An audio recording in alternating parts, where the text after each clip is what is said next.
Écoute attentivement cette partie, Anissa. car il y a beaucoup de points communs avec ta situation qui risquent de te sauter aux yeux. Définition du pervers narcissique. C'est un individu toxique et pathologique. Le trouble de personnalité qui le constitue. Et la perversion narcissique. Ce trouble structurel témoigne de sa personnalité nocive et dangereuse. Il se caractérise par l'usage extrême de la manipulation mentale dans le but et la destruction psychique de l'autre et de l'emprise à l'égard de ses victimes, prises au piège. Au premier abord, le pervers narcissique n'a rien d'un pervers. Il est bien intégré socialement, c'est l'adoré de tous. Certes, il peut parfois paraître arrogant. Pourtant, il séduirait n'importe qui tant il sait se faire apprécier des autres. Et c'est là son premier acte de manipulation. Pour plaire, on montre ce que l'on a de meilleur. Alors que lui, il montre ce qu'il n'est pas. Du prince charmant au monstre. Pour donner une définition du pervers narcissique, nous dirons la chose suivante. Vu de l'extérieur, le pervers narcissique, c'est le prince charmant. Vu de l'intérieur, c'est un monstre blessé. Ce concept est relativement nouveau. Façon organisée de se défendre de toute douleur et contradiction interne en les expulsant sur quelqu'un en se survalorisant, tout cela aux dépens d'autrui et non seulement sans peine mais avec jouissance, ou façon particulière de se mettre à l'abri des conflits internes en se faisant valoir aux dépens de l'entourage. Le pervers narcissique est un monstre puisqu'il attaque et se moque de la souffrance de ses victimes. Mais c'est un monstre blessé, car il souffre lui-même de ses propres blessures narcissiques à un niveau inconscient. On parle de personnalité narcissique, mais c'est plus complexe que cela. À la place d'une richesse interne, on trouve un vide immense qu'il s'acharnera à combler. La perversion. Et elle existe chez le pervers narcissique une carence, un manque. Les règles ne lui ont pas été transmises. La loi, c'est ce qui sépare les uns des autres, les enfants des adultes. Lui est devenu adulte tout de suite. Il fera donc lui-même sa loi. Il devient alors le maître du monde, le monde sera son monde, celui qu'il s'est autoconstruit. Par ailleurs, selon Freud, le petit enfant qui observe l'anatomie de l'autre sexe désavoue ce qu'il voit. Il n'y a pas de différence. Fille et garçon ont un pénis. De ce désaveu naît l'absence d'altérité, l'autre n'existe pas puisqu'il n'y a pas de différence entre les sexes. C'est le noyau de la personnalité perverse s'il n'y a pas d'altérité. L'autre n'existe pas, l'autre n'est rien, ce ne sera qu'un objet au service du pervers narcissique. Mode opératoire et narcissisme intellectuel. On trouve souvent chez les pervers narcissiques un narcissisme intellectuel, une séduction par l'esprit. C'est l'art d'avoir toujours raison, décrit Schopenhauer. L'agilité intellectuelle du pervers narcissique lui permet des démonstrations magistrales, cependant dénuées de toute empathie.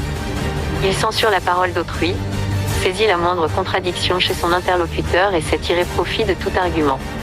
Il s'agit véritablement de violence psychologique. Bref, il prend le pouvoir. L'assujettissement pervers, son mode opératoire. Pour mettre l'autre sous sa domination, il va utiliser toutes les manipulations nécessaires. On retrouve principalement la dévalorisation, l'isolement, la mise en dépendance et les injonctions paradoxales qui se résument à des consignes irréalisables. Plus haut, on parlait du vide interne que le pervers narcissique cherche à remplir. Ce vide, il ne le comblera jamais car il vise plus à détruire qu'à emmagasiner ce qui lui manque. Sa recherche de nourriture narcissique chez l'autre est sans fin, ça ne s'inscrit pas en lui. Il faut sans arrêt recommencer. Quelques instruments de manipulation. Le chantage affectif, la culpabilisation, le mensonge, la flatterie, le dénigrement, la dévalorisation, le verrouillage, enfermer l'autre dans ses propres raisonnements et paradoxes, la mise en dépendance, l'isolement familial, social, professionnel, affectif, le renversement, c'est une clé essentielle pour démasquer le pervers narcissique. Qui inverse la situation, il se fait passer pour la victime, il reproche à l'autre ce qu'il fait lui-même. C'est la porte d'entrée dans la relation pour le pervers narcissique. Il lui donne l'illusion de porter sur elle ce regard qui lui a manqué. Elle a l'impression de s'y sentir exister, d'y être valorisée. Alors, quand il pose ses conditions, elle y répond pour ne pas perdre ce qu'elle croit avoir enfin trouvé. Jusqu'à se perdre elle-même. Au début de la relation, elle va déployer beaucoup d'énergie et d'entrain pour être à la hauteur de celui qu'elle considère comme son sauveur. Ce qui l'amène à supporter l'insupportable. C'est le mécanisme de la dépendance affective. C'est ici que se situe la part active et inconsciente de la partenaire dans la relation. Sans s'en apercevoir, elle participe de son propre fardeau en cédant amoureusement à tous les caprices de son roi de cœur. Comment sortir d'une relation toxique? Ne jamais l'aborder de façon frontale. Partir avant lui. Ne pas revenir. La seule issue, c'est de fuir. Le cheminement est parfois long lié à cette alternance de caresses et de coups et à la grande empathie dont la partenaire fait preuve. Le plus dur, c'est de finalement se dire qu'il ne peut pas changer pour soi. Il change, oui, mais de partenaire. Sachez qu'un pervers narcissique est très mauvais perdant, procédurier est bien pire. Comment le repérer? Attention au prince charmant. Et il y a toujours quelques détails qui clochent. Trop beau pour être vrai, n'est-ce pas? La phase de séduction. Le pervers narcissique attire l'attention de la future partenaire. C'est l'entrée en scène du prince charmant. Un brin hypnotique et confiance.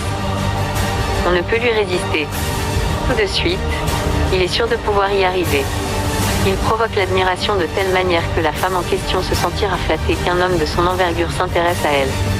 Il va jouer les hommes fragiles et inventer sa propre faille, juste assez pour paraître humain. J'ai souffert, les femmes ne m'ont jamais assez aimé. Je suis sûr que toi, tu ne me décevras pas. Il l'amène à vouloir relever un défi et toujours dans la séduction. Sa partenaire, sensible et fragile, se reconnaît dans la description que le pervers fait de lui. Elle s'identifie à lui, à ses souffrances, à ses peines de cœur, elle a l'impression d'avoir trouvé son âme sœur. La tactique du pervers est concluante puisque sa proie en tombe aveuglément amoureuse. La phase d'invasion. Le manipulateur pervers prend possession de l'autre et se rend progressivement indispensable, tant sur le plan affectif qu'économique. Il recherche la mise sous emprise. Pour que cela fonctionne, le pervers narcissique doit mener son action sur deux fronts. À la fois, l'envahissement de la vie et de l'individualité de sa partenaire. Comment? En la fragilisant. Une personne en pleine possession de ses moyens risquerait d'opposer une résistance. Sa capacité de réflexion personnelle y amènerait peut-être à voir clair dans le jeu de son compagnon. Il doit altérer son libre arbitre pour ne pas être démasqué. Il faut la confiner, la critique est l'outil tout trouvé.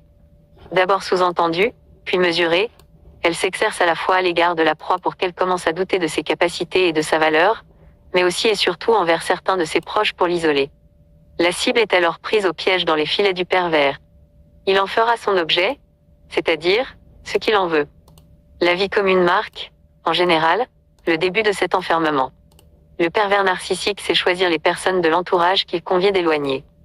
Autrement dit, ceux qui risqueraient de comprendre ses manigances et ainsi lui faire perdre tout pouvoir sur la victime. D'autres proches, en revanche, feront l'objet d'une entreprise de séduction menée avec patience et application. Il n'est pas rare que la famille de sa partenaire en soit l'objet. Il y va jusqu'à se faire passer pour le gendre idéal. La phase de destruction. Le conte de fées tourne au cauchemar. Le bel idéal du prince charmant disparaît puisque le pervers narcissique révèle les aspects négatifs de sa personnalité. Il devient jaloux, violent, distant et plus exigeant. Il vampirise sa partenaire, la vide de toute son énergie. Elle est occupée à satisfaire son conjoint, en vain. Il n'en aura jamais assez comme le vampire ne boit jamais à sa soif. Le pervers narcissique réussit à la convaincre qu'elle ne vaut rien, n'est pas à la hauteur. Elle se déprime peu à peu et s'entend reprocher de l'être. Elle est coupable de tout et de rien. Et s'en veut terriblement. De quoi? De crimes dont elle n'est pas l'investigatrice. C'est là toute l'adresse du pervers narcissique. L'alternance de douceur et d'agressivité est une caractéristique de la relation avec un pervers narcissique. Ce va-et-vient continuel entre positif et négatif déstabilise mais empêche aussi la partenaire captive de s'échapper des griffes du pervers narcissique. Les insultes et la maltraitance physique ont un rôle majeur. Le manipulateur narcissique aime faire remarquer à sa partenaire qu'elle n'est pas la seule et unique, qu'il pourrait trouver mieux ailleurs, qu'elle a de la chance d'être avec un homme comme lui, capable de la supporter malgré tous ses travers. Et elle crée une insécurité permanente. Le pervers narcissique sait aussi utiliser la sexualité. C'est souvent l'amant idéal, sexuellement performant. Fin stratège, il utilisera ses performances comme outil de manipulation avec, par exemple, une abstinence imposée, ou des relations forcées. Des relations forcées. Des relations forcées. Pour résumer et utiliser ce texte, j'ai isolé 26 points caractéristiques qui illustrent le pervers narcissique. Vous allez entendre 2 témoignages contre Ted. 2 femmes vont vous raconter leur histoire et l'enfer qu'il leur a fait vivre. Il serait déjà troublant de retrouver tous ces points caractéristiques au moins une fois dans ces témoignages. Mais vous allez voir que le résultat est sans appel et peu discutable au vu du nombre de concordances. Vous pouvez les compter vous-même durant les 2 témoignages si ça vous chante, vous prendrez la mesure de la crédibilité de ce que j'avance. Non seulement tous les points ont été cités, mais en plus ils ont été dits plusieurs fois, pour un total de 93 fois. Une petite centaine de preuves qui corroborent nos témoignages. Voyons lesquelles ressortent le plus par catégorie. 1. Destruction psychique de l'autre pour exercer son emprise sur ses victimes. 3 fois. 2. Au premier abord, il est bien intégré socialement, c'est un bon gars. Mais uniquement en surface. 2 fois. 3. Pour plaire, nous montrons ce qu'on a de meilleur. Lui montre ce qu'il n'est pas. 2 fois. 4. Vu de l'extérieur, c'est le prince charmant. Mais de l'intérieur, c'est un animal blessé, dangereux. 3 fois. 5. Survalorisation de lui-même aux dépens d'autrui. Non seulement sans peine, mais avec jouissance. 2 fois. 6. C'est un monstre qui attaque et se moque bien de la souffrance de ses victimes. 3 fois. 7. L'autre n'existe pas. L'autre n'est rien. Elle ne sera qu'un objet à son service. 5 fois. 8. Il censure la parole d'autrui. Il prend le pouvoir. 5 fois. 9. Pour mettre l'autre sous sa domination, il utilise la dévalorisation, le dénigrement. 7 fois. 10. Pour mettre l'autre sous sa domination, il utilise l'isolement. Affectif, social, familial et professionnel. Isolement familial 4 fois. Isolement social 11 fois. Isolement professionnel 3 fois. 11. Mise en dépendance affective. Au début de la relation, elle va déployer beaucoup d'énergie pour être à la hauteur de son sauveur. Ce qui l'amènera à supporter l'insupportable. 3 fois. 12. Mise en dépendance financière. S'offre des cadeaux hors de prix avec les sous de sa victime, ou bien avec son argent, mais obligeant sa victime à payer ses factures à lui. 4 fois. 13. Pour mettre l'autre sous sa domination, il utilise la culpabilisation. 6 fois. 14. Technique de renversement, se fait passer pour la victime, reproche à l'autre ce qu'il fait lui-même. 1 fois. 15. Elle participera à son fardeau en cédant amoureusement à tous les caprices de son roi de cœur. 4 fois. 16. Le plus dur c'est de se dire qu'il ne peut pas changer pour soi. Lui, s'il change, ce sera de partenaire. 2 fois. 17. Il jouera à l'homme fragile, s'inventera des failles, juste assez pour paraître humain. Dans le but que sa partenaire s'identifie à lui, elle a trouvé son âme sœur. 1 fois. 18.